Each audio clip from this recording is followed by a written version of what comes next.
منصة يانجو بلاي قررت إنها تنزل بالتقيل مرة واحدة.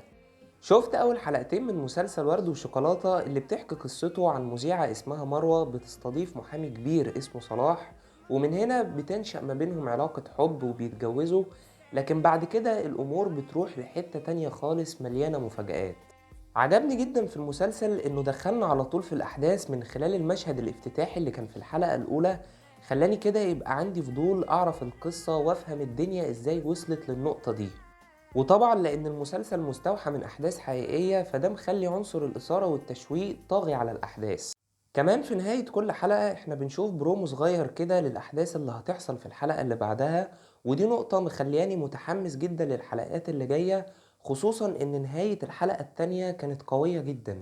الأداء التمثيلي من الثنائي فراج وزينة رائع وفي كيمستري هايلة جدا بينهم، خصوصا فراج اللي ظابط الدور 10/10. أنا عن نفسي اشتريت جدا المسلسل ومتحمس للحلقات اللي جاية، والأهم من ده كله رأيكم انتوا. اللي شاف أول حلقتين في المسلسل مستني رأيه تحت في الكومنتس. وسلام.